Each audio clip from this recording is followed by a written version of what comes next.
ito yata natin, nasa 10 gramo na eh. No?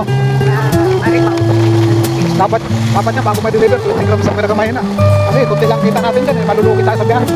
Motor, Mamaya may picture ako. Yun na yung ano ko eh. Noong 17 tapal. yung pera. Tinasa na yung sahod sa SS, napubahan na. 700 ang patong. Yung tuto daw ang pinakapababa pala sa SS, tuto. Ngayon gagawin 3,000. O bali, tuto plus 700 mahigit.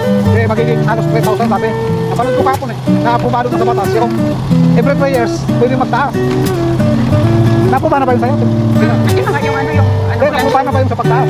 Ay, pag government ang declare lahat naman yan, hindi sila pwedeng hindi susunod. Kasi, ano, September ang nakalagay, ang pagtaas pa eh. Hindi sabihin, Kasi September pa yun. hindi pa pasok yung Hindi pa kapagtaas pasok yung pa yun, ngayon. hindi sila pwedeng hindi susunod.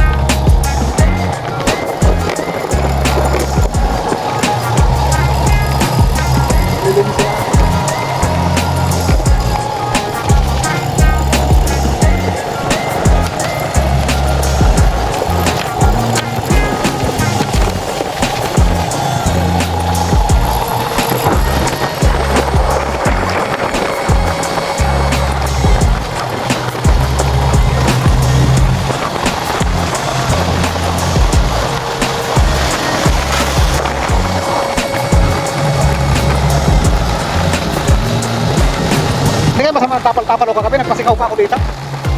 Bade? Wala na ang singaw, wala nang problema yung kasi hindi ka naman tulog. Saka hindi mamainit. At saka, hindi, nagpasingaw ako pero hindi naman super init. Ayun nga, walang Saka problema. saglitan lang naman. Saka ano, nakalma na eh.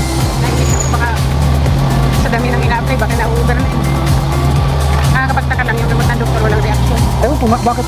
Dapat magbabago talaga. Di ba? Dapat kasi, ganyan, 3 days pa lang, nakakaramdam ka ng Hindi, ako, ginhawa. bade, madali ako tamaan ng gamot ng doktor. Dapat, unang inom ko pa nga lang, sabi ko dapat, ramdam ko na talaga. Pero yung mga binigay talaga sa yung max, hindi talaga ako mag-ramdam. Wala talaga. Magbago ng doktor. Sabi nga ni ano, yung sinasabi nga ni ano, ni siya daw dati, ang dami rin gamot, nasa dami. Kung mag-apot daw siya. Eh, may nagsabi daw sa kanya. Sino si Anyway? Oo, yun lang daw talaga, sampalok lang. Walang ibang gamot at saka yung sinabi niya, nakalimutan ko na tuloy. Yun. Yung sinabi niya isa lang. Inano daw yung binababad lang sa maligam-gam na tubig. Tapos yun ang iniinom maghapon lang. Tapos ang sampalok, tatlong beses sa maghapon. Maga, tanghali, hapon. Pwede sabi niya, gusto mo ba? Ano lang, tikim-tikim, unti-unti. Ay sabi niya, ang sampalok walang tatalog niya sa pantanggal talaga sa plima. Yun ang binagamot namin ni Mama sa mga batang grabe ako. Lalo sabi niya tito kung may ano ka, yung pwede sana sa'yo yung honeybee. Napakadali. Kaya lang di sa'yo pwede. Kaya lang, sabi niya di naman sa'yo kasi pwede yung honeybee. Sabi ko pwede, pero tataas ako ng uri ng gamot ko. Yung sa diabetic. Dapat pala pumunta tayo kay Kapa, papalitan natin yung mga papagungat. Tatanong tayo. Hindi, papagamot mo tayo. Oo nga, magpapaitin tayo. Still lang muna, tapos patingin tayo ng panibago. Sabihin natin, diabetic ka, pero yung pang-sugar mo, hindi agad napapababa yung sugar.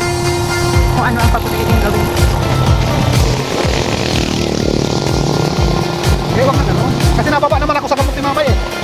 Kay Mami, Nakakababa ako sa gamot ni Ito Mama. ka na lang, huwag ka nang yung Tapos, ang itanong na lang talaga natin, itong sa sipon.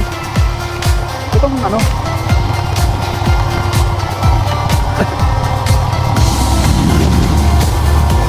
kasi itong dry cup daw, itong dry cup na wala kang sipon, marami daw yung pinanggagalingan eh.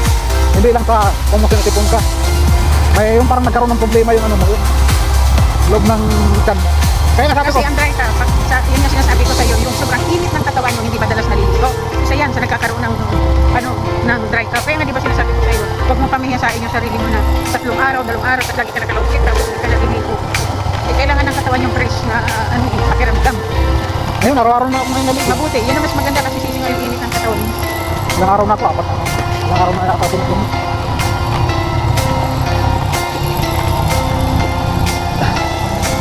Yun ang may mga sa mga kulog na lugar, yung hindi madalas na-expose sa yun ang mga madalas sakit, yung ubo, sakit sa baga. Kasi nga, yung init ng katawan nila, saka yung atmosphere, Si Michael, ganun din daw naramdaman niya minsan, naninig yung paglalamunan niya. pigilan niya ka mukha kasi garilyo.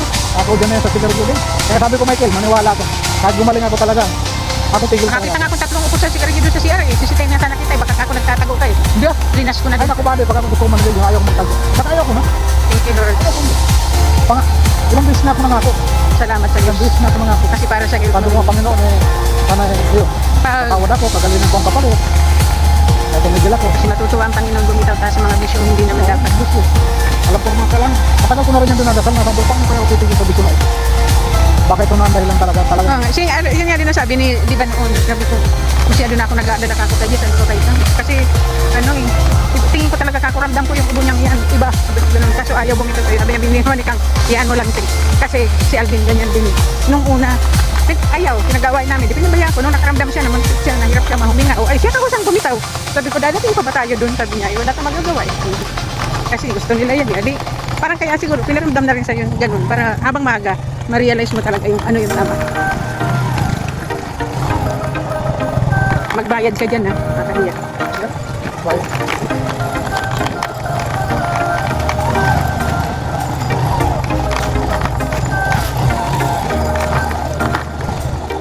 Hindi po, ubig pa.